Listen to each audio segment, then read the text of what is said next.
Parlons maintenant des compétences personnelles et professionnelles. Donc, par quoi on parle quand on parle de compétences? Donner un exemple. Qu'est-ce qui est à faire et à ne pas faire?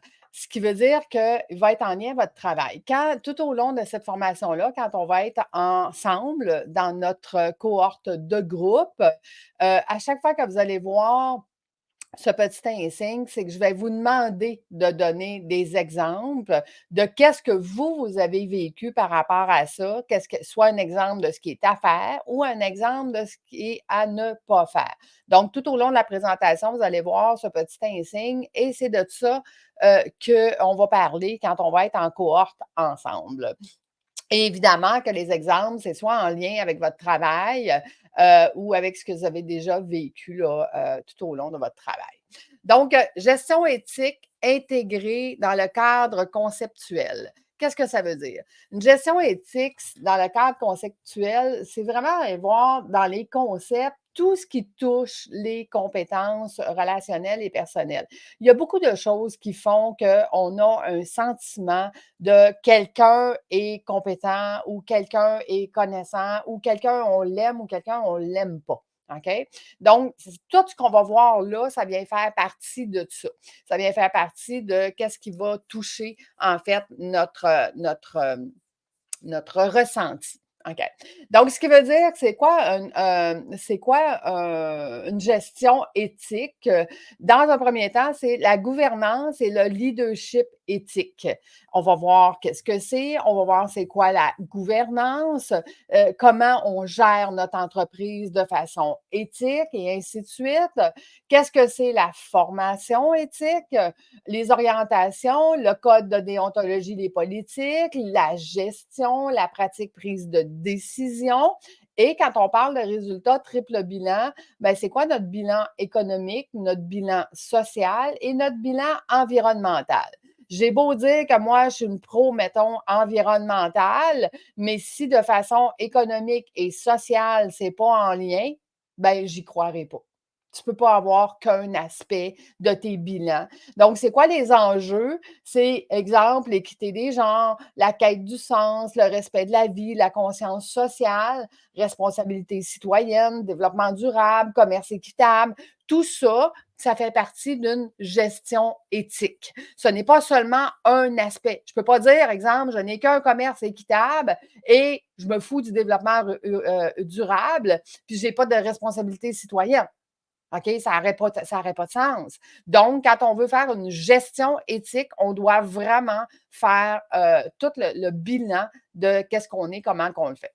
Donc, qu'est-ce que ça veut dire? Ça veut dire que première chose, on doit avoir de l'intégrité. Hein? Si on veut être éthique, le premier des aspects, c'est de l'intégrité, de la transparence. Ça nous prend une bonne gestion pour être capable de le faire, une prévention des comportements, retrouver le respect, les règles de surveillance et l'obligation de rendre des comptes et contrôles. Et ça, c'est très important à comprendre parce que quand on est rendu à rendre des comptes, de rendre des comptes et du contrôle, ben ça veut dire que je dois être irréprochable partout. Je dois être intègre, transparente, bonne gestion, prévention de comportement et ainsi de suite. Fait que c'est ça qu'on va voir. Donc, pas de corruption. Hein? Ça veut dire que quand on dit transparence, participation, redevabilité, je vous donne un exemple. Exemple, mes guides organisateurs, si vous avez des contrats, vous savez que les gens doivent passer par l'agence de voyage et que vous décideriez, par exemple, de dire ah ben moi, je vais te le faire en dehors de, puis je vais accepter tes paiements de parce que je n'aurai pas besoin de passer par. Ben ça, c'est de la corruption. C'est comme si accepter un pot de vin, accepter une enveloppe, accepter ah ben, tu sais, réserve directement avec l'hôtel parce que je vais avoir une cote au lieu de passer par l'agent. Donc, ça veut dire que le client n'est pas protégé, toi, tu n'es pas protégé, tu le fais pour ta poche. Tu ne le fais pas pour le bien du client. Donc, ça serait carrément de la corruption. OK? Fait que fais attention au pas et à ce que tu fais parce que ça peut faire tomber tout le reste que tu es en train de faire ou que tu es en train de. Même chose au niveau de l'entreprise. Tu es un entrepreneur, puis tu acceptes de faire de la corruption ou tu acceptes de le faire sans taxe ou tu acceptes de. C'est de la corruption. OK? Donc, ça, il suffit qu'il y ait un client qui dise que tu as fait ça, ben tu perds tout le reste. C'est ça de la corruption. Donc, faire preuve d'intégrité professionnelle et de transparence, c'est agir avec éthique en tout temps et en toutes circonstances. Point à la ligne. OK? Ensuite, dire des choses telles qu'elles sont de façon juste et appropriée. Ici, je vais vous demander de me donner des exemples quand on va se voir dans les cohortes de groupe. Démontrer un sens des responsabilités. Vous avez vu que la responsabilité peut inclure bien des affaires. Donc, c'est quoi être responsable? C'est devoir répondre de ses actes et de ceux de quelqu'un d'autre ou d'avoir à sa charge des décisions. Donc, synonyme, obligation. Fait que si je vous donne un exemple, moi, je dois répondre des actes de mes guides organisateurs. OK? Ça veut dire que quand ils font affaire chez nous, peu importe comment qu'ils le font, je dois m'assurer qu'ils le font comme il faut et qu'ils ne le font pas de façon corruptible, qu'ils le font de façon éthique, qu'ils le font de façon sécuritaire pour les clients. Et tu vois, dans ce cadre-là, je n'accepterais jamais qu'un guide reste chez nous s'il n'y avait pas tout le côté éthique, sécuritaire et tout ça. Et c'est comme ça que je les forme d'ailleurs.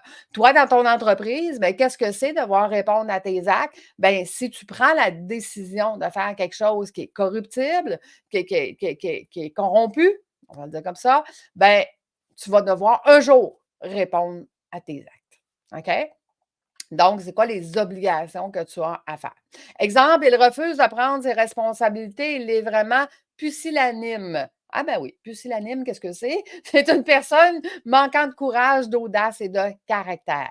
Fait que bien des gens hein, vont vouloir être corruptibles, mais ils ne voudront pas ils n'ont pas le courage et l'audace de prendre le blâme. Synonyme, c'est un lâche, c'est un poltron, c'est un peureux, c'est un trouillard, un froussard ou un couard.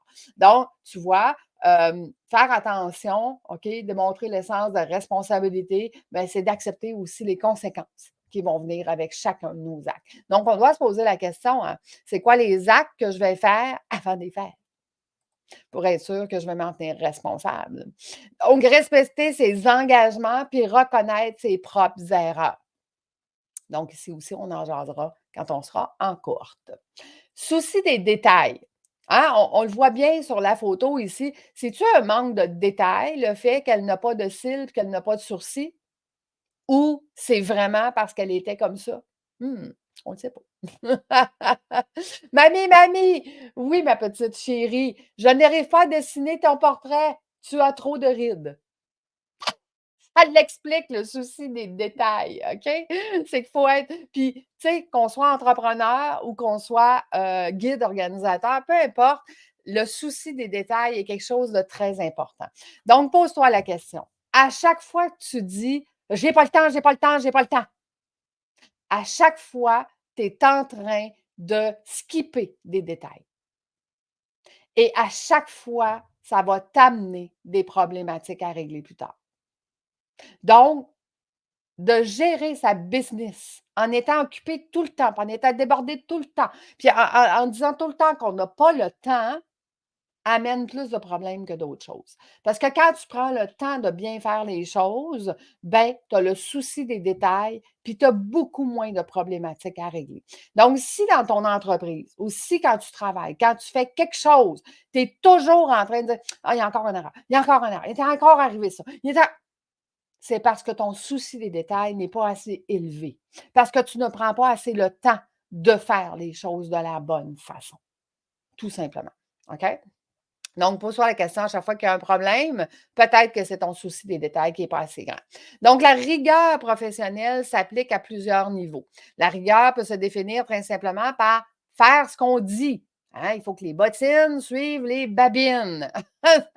Avoir de la rigueur professionnelle, c'est aussi tenir ses engagements et justifier l'état d'une situation. Donc, comment je peux justifier le fait que cet engagement-là, j'ai dit oui, puis ah, mais là, j'ai pas le temps, là, finalement, je suis obligée de te dire non.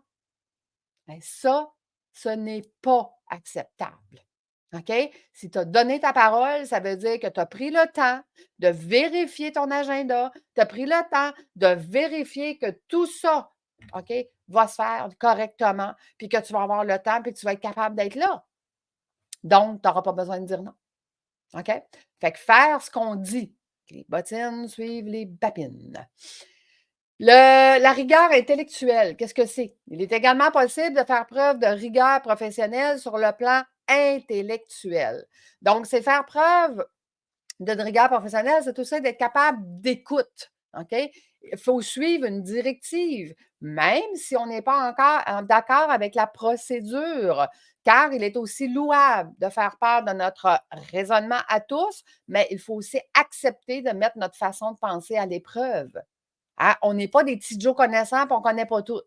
Donc, oui, par exemple, j'ai demandé de faire ça de cette façon-là à mes guides, mais il m'arrive en disant: «Écoute, Lucie, je l'ai fait, là, puis j'aimerais ça qu'on s'en parle parce que moi, je pense qu'il y a peut-être une meilleure façon de faire».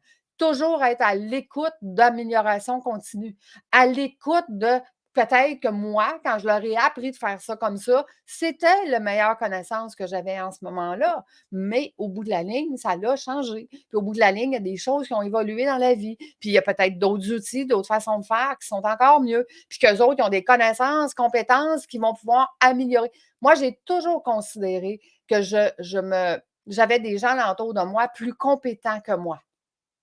C'est comme ça que je choisis mes partenaires. Je les choisis parce qu'ils sont plus compétents que moi dans certains domaines. On est complémentaires. Donc, je leur fais confiance qu'ils vont m'aider à améliorer ce volet-là parce que c'est leur compétence. OK? J'engage pas quelqu'un parce qu'il n'est pas bon. J'engage quelqu'un parce qu'il est extraordinaire. Donc, s'il est extraordinaire, je m'attends à ce qu'on puisse partager et qu'on puisse améliorer, puis qu'il puisse échanger avec moi ses connaissances et ses compétences pour que j'améliore les miennes. OK? Fait que pose-toi la question dans ton entreprise, c'est la même chose. Tu n'as pas engagé quelqu'un parce qu'il était incompétent. Tu as engagé quelqu'un parce qu'il était compétent. Considère-le comme tel. Donne-lui la chance de pouvoir te montrer et de pouvoir t'aider à améliorer tes propres compétences. Donc, accomplir ces tâches dans le respect de règles de l'art, des normes précises et de qualité. Donc, ton rôle, c'est d'expliquer aux gens pourquoi tu fais ça, c'est quoi les normes, c'est quoi la qualité qu'on désire, et prendre en considération tous les détails qui assurent une exécution efficiente de chaque tâche. Et là, je te rappelle que d'être efficace et efficient, c'est pas pareil. Je peux être efficace dans une tâche, mais si mes 10 tâches pour amener le travail au bout de la ligne complet n'est pas efficient, ben ça sert à rien. OK? Donc, l'efficience, c'est de prendre le processus du début à la fin, puis de dire comment je vais être efficace et efficient dans cette tâche-là qui va m'amener à la fin à obtenir X, Y, Z. Donc, tu vois, mettons, dans une entreprise, l'efficience, c'est d'évaluer le processus à partir du moment qu'un prospect prend contact avec nous jusqu'à la facturation, qu'est-ce qui se passe? Est-ce que chacune des tâches qui est faite durant le processus est efficace? Puis est-ce que chacune des tâches d'une tâche à l'autre est efficiente? OK? Qui fait quoi, comment, de quelle façon, avec quel outil? Et c'est comme ça qu'on améliore notre efficience. Donc, arrête de t'éparpiller partout, arrête de faire n'importe quoi, arrête d'essayer d'être efficace partout, sois efficient. OK? Reprends le processus, reprends la façon que tu fais les choses, avec quel outil tu les fais et améliore chacune des étapes. Et ça va t'amener à avoir beaucoup plus d'argent, à avoir beaucoup plus de temps et de liberté parce que tu vas être efficient. Quelqu'un qui dit j'ai pas le temps, j'ai pas le temps, j'ai pas le temps est loin d'être efficient. OK? Il est peut-être efficace dans ses tâches, mais parce qu'il n'est pas efficient, il n'a pas le temps, puis il est éparpillé. OK? Donc, très important. Faire preuve de créativité, hyper important en entreprise. Les activités qui favorisent les pensées divergentes comprennent création de listes de questions, la planification d'instants de réflexion, le remue-ménage, le plan de solution, la tenue des journaux, les arts créatifs, les jeux de rôle. Donc, tu vois, mon mastermind, mon mastermind à 100 000 le but, c'est de créer des idées qui vont rapporter 100 000 et plus, qui va créer un écosystème, OK, autosuffisant. Donc, qu'est-ce que tu as comme entreprise? Qu'est-ce que tu as comme idée en ce moment? Qu'on pourrait donner une autre idée, une autre entreprise qui serait connexe puis qui pourrait s'auto-alimenter. OK? Si je te donne ma propre exemple, ben mon entreprise de voyage alimente mon entreprise de formation de guide organisateur. Mes guides organisateurs qui vont développer des parcours pour la famille vont amener plus de gens dans mon agence de voyage. Donc, ça, c'est un écosystème autosuffisant. OK? Un alimente l'autre et ça ne me prend pas plus d'énergie, de temps de promouvoir le voyage. OK? Les 3 touchent le voyage. Voyage formation, voyage pour les familles et formation pour faire des voyages formation, voyages famille. Tu vois? Ça, c'est un écosystème autosuffisant. Donc, mon mastermind a été créé pour faire ça, pour faire créer de la créativité pour arriver à dire comment je peux avoir plusieurs entreprises. Mais là, attention, tu ne peux pas arriver à faire ça si, tu sais, dans le processus, on a l'employé, après ça, on a le travailleur autonome, après ça, on a l'entrepreneur PDG, PDG débordé, président libre, puis après ça, on arrive à faire des écosystèmes autosuffisants. Si tu es PDG, puis tu es PDG débordé, ben, il va falloir t'apprendre à être président libre avant, là. On ne peut pas arriver à faire ça si tu es déjà débordé. Ça ne marchera pas. Donc, oui, tu dois amener la créativité dans ton entreprise si tu veux arriver à avoir cet écosystème-là. Donc, tu dois apprendre comment. Proposer des solutions originales à des problèmes récurrents. OK, il arrive toujours ça. Ça arrive tout le temps. Hey! À partir du moment que tu dis ça, proposer des solutions originales à des problèmes récurrents. Arrête de vivre le problème, trouve une solution. Tu n'es pas capable de trouver des solutions. Moi, je fais ça à journée longue, trouver des solutions à des problèmes récurrents. C'est ça ma job. J'accompagne mes entrepreneurs à trouver des solutions. Solutions financières, solutions de structure, solutions. Pas moi qui les mets en place. Je leur dis qui va les aider, mais trouve une solution. OK? Utiliser les pensées divergentes, c'est-à-dire la capacité de trouver plusieurs idées différentes afin de résoudre un problème. C'est exactement pour ça que j'ai créé mon mastermind à 100 000, pour trouver plusieurs idées différentes. Remettre en question les façons de faire conventionnelles. Remettre toujours en question ce que tu fais. Tout le temps. Qu'est-ce que je fais en ce moment? Est-ce que c'est efficace, efficient? Est-ce que ce que je fais en ce moment, je pourrais le faire autrement? OK? Je vais te donner un exemple, OK? Ça fait 6 ans que j'enregistre des vidéos de mes formations et tout ça. J'ai beaucoup changé physiquement. Tu t'en es peut-être aperçu. Peut-être que tu as eu accès à mes anciennes vidéos. Et là, je me dis: «Mon Dieu, je vais être obligée de recommencer toutes mes vidéos». Tu imagines le travail colossal. C'est quoi la solution? Ah, ben, il existe des IA, des intelligences artificielles qui s'appellent des fake face, je ne sais pas quoi. Les gens utilisent ça à mauvais escient, OK? Ils disent: «Bon, ben, je vais prendre les paroles de quelqu'un, je vais mettre le visage de quelqu'un de connu, puis je vais en faire une vidéo». Mais comment moi, je peux utiliser ça en faisant mon visage actuel sur une ancienne de mes vidéos pour qu'il refasse mes vidéos en un cliquement de doigt? Ça, c'est utiliser une pensée divergente, donc de prendre une solution originale à un problème. J'ai un problème, il faut que je réenregistre toutes mes vidéos. Ben non, je vais mettre quelqu'un, même pas moi, je vais mettre quelqu'un sur apprends ce logiciel-là, puis voici mes vidéos que tu as besoin de refaire, puis refais-les avec. Donc, la façon que ça fonctionne, c'est que j'enregistre une vidéo, mettons, de 30 minutes sur n'importe quoi. Puis l'intelligence artificielle, elle prend mes mots, elle prend mes mimiques et tout ça, puis elle remet ça sur l'ancienne vidéo pour en faire une vidéo upgrade de qui je suis, pour avoir toujours la même fille qui donne la même matière. Fait que tu vois, on a des solutions. Mais il faut juste s'arrêter puis y penser. Puis des fois, ben, tout seul, c'est bien difficile. Donc, on crée des masterminds pour être capable de le faire.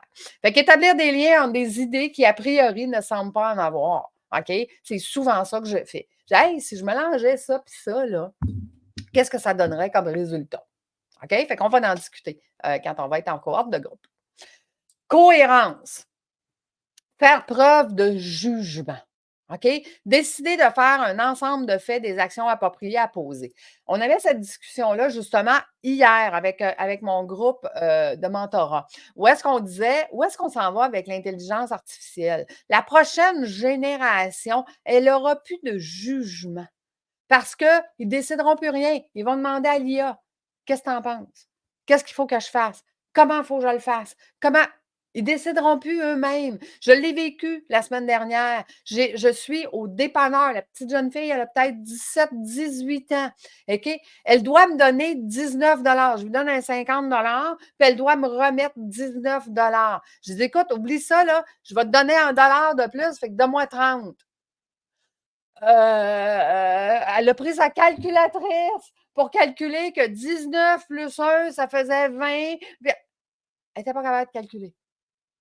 Aucun jugement. Plus capable de calculer. Elle a 18 ans, là. Elle n'est pas née avec l'IA, elle. Elle commence avec l'IA à ce moment. Fait qu'imagine la prochaine génération. Donc, garder faire preuve de jugement, c'est ça qu'on doit garder et c'est ça qu'on doit léguer à nos enfants. OK? Fait que garde ta preuve de jugement pour voir si c'est bon ça ou pas. Tu sais, remettre en question constamment tout ce qui est fait. OK? Distinguer les faits et faire preuve de jugement, c'est distinguer faits et interprétation. Là, il faut faire très attention. Nous interprétons souvent les faits sans même nous en rendre compte. Ces interprétations sont très utiles, mais elles peuvent nuire à la communication si nous n'acceptons pas de les remettre en question. Je te donne un exemple. L'interprétation permet de grandes économies de parole. Il est plus simple de dire il est furieux, OK, que de dire son visage est devenu rouge, il transpire abondamment, puis il ouvre très grand les yeux, il s'exprime de voix très forte. On fait juste résumer ça en il est furieux. On a interprété qu'il est furieux. OK? L'inconvénient de l'interprétation, c'est que ça devient problématique lorsqu'on confond les faits.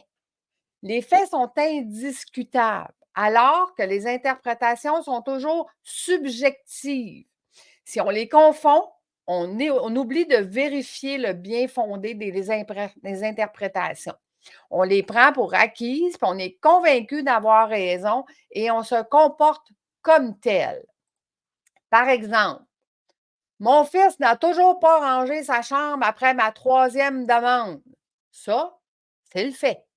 OK?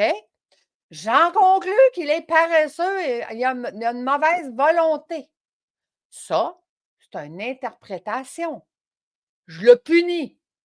Ça, c'est la réaction. OK? Mon épouse me demande conseil à un ami plutôt qu'à moi. Ça, c'est un fait. J'en conclus qu'il n'a pas confiance en moi. Ça, c'est une interprétation. Je fais la tête. Ça, c'est la réaction. Tu comprends que la différence entre le fait et l'interprétation que tu en fais, ben ça a une grosse différence. Donc, avant d'avoir une réaction sur un fait, va confirmer ton interprétation. Et là, c'est très important, tu sais, à mes guides, je leur dis, faites attention, vous allez voir des gens qui vont réagir de telle façon. Vous allez penser que, hein, mon Dieu, je suis pas de bonne humeur. Ben non, je suis peut-être juste en train de réfléchir. Il y a des gens qui se croisent les bras parce qu'ils sont en train de réfléchir. Et quand ils réfléchissent, et j'en suis une, quand je réfléchis, j'ai l'air pas de bonne humeur. Je suis tellement concentrée que j'oublie de ce que j'ai. Donc, fais attention. N'interprète jamais. OK? Va confirmer avant de réagir. Et c'est souvent une des problématiques qu'on a quand on est avec notre famille proche, quand on est avec notre conjoint-conjointe, quand on est dans un environnement où est-ce qu'on se dit: «Ben ouais, c'est toujours de même». Ah, attention, attention, OK? C'est toujours de même que tu interprètes le fait. Et si tu réagissais autrement? Et si tu allais valider l'interprétation que tu en fais? Tu sais, dans ces 2 exemples-là, mon fils n'a toujours pas rangé sa chambre à la troisième demande. Et si j'allais lui demander: «Est-ce que tu avais l'intention de ranger ta chambre?» «Oui, oui, oui, absolument. Aujourd'hui, c'est parce que regarde, actuellement, blablabla». OK, parfait, je te fais confiance. Je m'attends à ce que la fin de la journée, ça soit fait. Il n'y aura pas de réaction de punition. Peut-être qu'il y avait d'autres choses qui l'empêchaient de le faire quand tu lui as demandé. Ça ne veut pas dire que quand toi, tu es prêt, que lui, il est prêt. Même chose avec ton épouse, qui en parle toujours à ses amis, le fait. Si tu demandes: «Pourquoi tu en parles toujours à tes amis et tu ne viens pas m'en parler à moi?» «Ah ben, c'est juste parce que nous autres, entre filles, là, on aime ça, se raconter plein d'affaires puis tout ça». Mais ils ne me donnent pas leur opinion, eux. Quand je veux une vraie opinion, c'est à toi que je la demande. On fait juste en jaser, juste pour «Ah OK, fait que ça vous fait du bien d'en jaser ensemble». Ouais, c'est ça. Mais on ne se demande pas des solutions. On fait juste en jaser. «Ah OK, je comprends». Donc ça veut dire que quand tu as besoin de quelque chose, ben quand tu as besoin d'avoir confiance sur quelque chose, c'est à moi que tu me demandes. Ouais, c'est ça. Nous autres, entre filles, on aime ça jaser. Tu vois? Donc de venir confirmer, OK, l'interprétation qu'on en a évite énormément de problématiques. OK?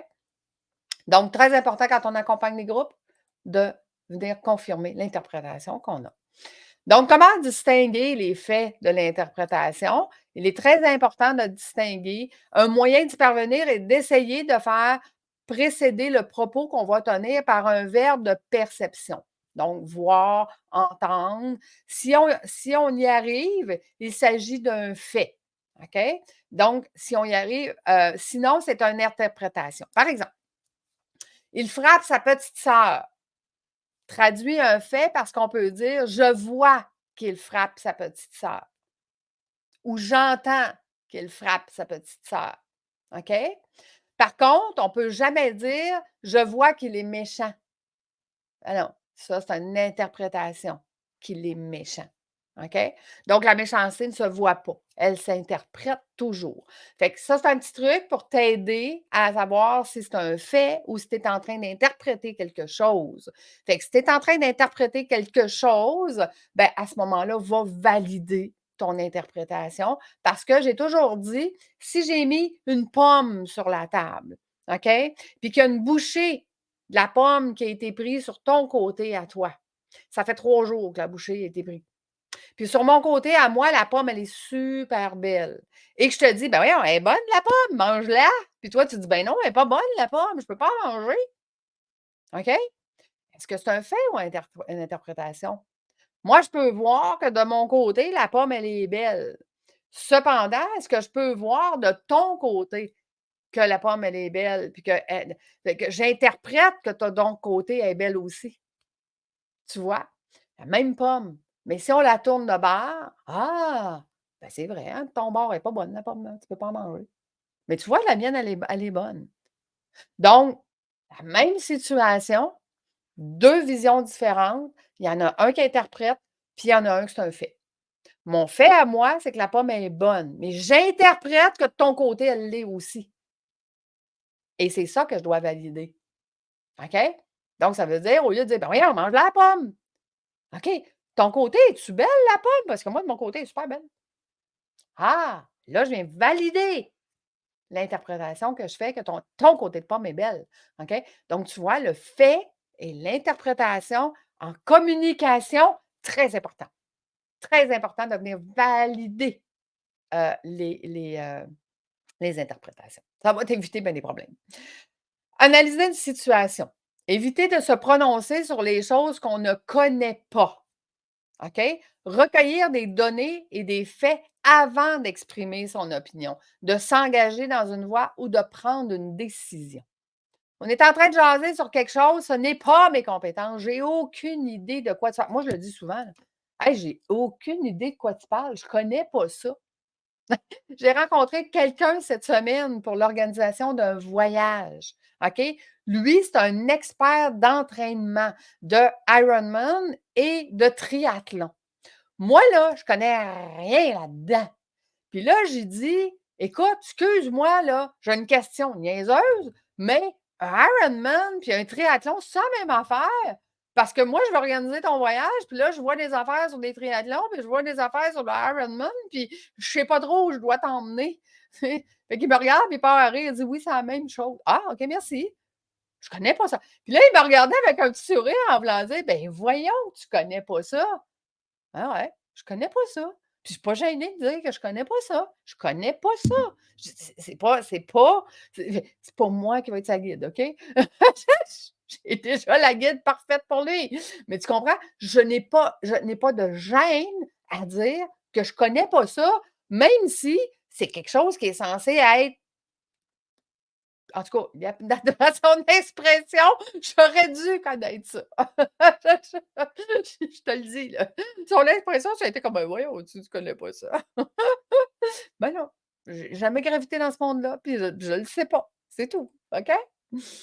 Donc prendre en considération les points de vue, les idées des autres, consulter les personnes dont on valorise la sagesse et le jugement, hein, c'est ce qu'on appelle des mentors, différencier un fait, la perception d'un fait et l'interprétation d'un fait. OK? Ça, là, c'est ce qu'il y a de plus difficile en tant qu'être humain parce qu'on est des êtres humains d'habitude. 90-95 de ce qu'on fait est des habitudes dans une journée. Respirer, les 10 000 idées, bon. Donc, différencier le fait.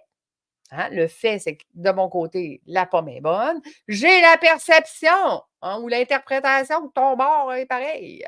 OK? Et si je n'ai pas confirmé, ben puis là, je te dis: «Ben voyons, mange-la la pomme!» Tu vois? C'est moi qui a pas validé l'interprétation du fait. Le choix des décisions. Qu'est-ce que le choix? Prendre des décisions en temps opportun. Fais attention de traiter promptement les questions et les problèmes qui relèvent de ton autorité. OK? Fait que, tu sais, quand je fais ma formation de guide accompagnateur, je leur dis, il y a des choses que vous ne pourrez pas prendre la décision. Il y a des choses que vous allez devoir, quand vous allez être à destination avec un groupe, qui va arriver quelque chose, demander à l'agence, qu'est-ce que je fais avec ça? Je ne peux pas prendre la décision. Ce n'est pas de mon autorité de prendre cette décision-là. Parce que moi, je suis responsable de chaque décision qui est prise par mes guides. Donc, je les forme en disant, voici des exemples de là, tu prends la décision, là, tu ne la prends pas. OK? Même chose avec toi dans ton entreprise. Puis un entrepreneur, à l'inverse, doit donner plus d'autorité à ses employés. Tu sais, là, quand l'adjointe administrative est obligée de te demander à chaque fois: «Boss, peux-tu dépenser 50$ chez Bureau en gros?» Écoute bien, là, il est temps que tu lui donnes l'autorité, là. OK? Il est temps que tu délègues une partie, même financière. Hey, jusqu'à 200$, là, vas-y, là, pose-moi pas de questions, pas de temps à perdre avec ça, là. OK? On a besoin de ça au bureau, achète-les. Voici la petite caisse, je te mets 200$ dedans, puis vas-y, va l'acheter, pas le temps de niaiser avec ça. Donc l'entrepreneur, souvent, ne délègue pas assez d'autorité. Mais faites attention, il y en a qui vont vouloir en avoir trop d'autorité. OK? Donc, il faut juste réajuster et être sûr et certain qu'on a mis la barrière puis qu'on leur dise qu'est-ce qui est acceptable, qu'est-ce qui ne l'est pas. Réagir rapidement aux questions et situations urgentes. C'est sûr que si c'est urgent, tu as toute autorité pour prendre la décision, là. Hein? Sauf que, est-ce que tu leur as montré c'était quoi la différence entre urgent important puis urgent non important? OK? Ça se peut que ça soit urgent, puis c'est pas important, puis on n'est pas obligé de prendre la décision tout de suite, là. Moi, ils ont autorité quand c'est urgent, important parce que je leur ai montré les 4. OK? Je leur ai montré les 4 cas d'urgence puis d'importance. Fait que quand c'est urgent, important, tu as toute autorité. Le reste, là, pose-toi la question. As-tu l'autorité pour venir, prendre la décision? Prendre des risques calculés, gestion de risque, le département de gestion de risque, je le dirai jamais assez. C'est le département le plus important dans une entreprise, le département de gestion de risque. Avant de prendre une décision, OK, importante, quelle gestion de risque en as-tu fait? C'est quoi le pire des cas? C'est quoi le meilleur des cas? Parce que la majorité des entrepreneurs, ils vont prendre que le meilleur des cas, mais quand le pire arrive, ils ne sont pas prêts. Ils ne l'ont pas évalué, ils n'ont pas évalué à quel moment je vais arrêter de faire ça parce que ça n'a pas de sens. Les très bons entrepreneurs sont capables de faire des gestions de risque. Toi, quel est ton département de gestion de risque? Est-ce que tu es capable de le maîtriser? J'accompagne souvent des entrepreneurs dans ce département-là, d'ailleurs. Accepter l'effet et les conséquences de ces décisions. Hein, quand on se disait d'être imputable, ben j'ai fait ma gestion de risque, j'ai pris la décision, j'ai perdu, bien à l'aise avec ça. Je savais c'était quoi les conséquences. J'ai perdu. OK? C'est ça être entrepreneur. Sauf que j'ai fait ma gestion de risque, puis j'ai enlevé mes billes avant de tout perdre. C'est ça la différence. C'est quelqu'un qui perd tout, n'a pas fait de gestion de risque. Tout simplement. OK? Prendre les décisions appropriées. Donc, prendre le temps d'analyser le problème et la situation. J'ai pas le temps, j'ai pas le temps, j'ai pas le temps, là. Oublie ça, là. C'est sûr que tu t'en vas dans le mur parce que tu prends pas le temps d'analyser le problème et la situation. Après ça, on évalue le risque. OK, comment je peux régler ça? De quelle façon? Ça va être quoi les risques? Je le fais de même ou de même? Se fier à son jugement et son expérience. Donc, si tu as peu d'expérience, va chercher des gens qui ont de l'expérience. Ça, c'est du bon jugement. OK? Consulter des personnes reconnues pour leur sagesse et leur expérience pratique. Accepter l'effet de conséquences et des décisions. Donc, on en parlera, puis on se donnera des exemples ensemble. Ensuite, oups, to be continue. On se voit dans la prochaine vidéo. J'ai changé mon image, puis je m'en souviens plus. Fait que, elle est beaucoup plus cute, hein? On se voit dans la prochaine vidéo.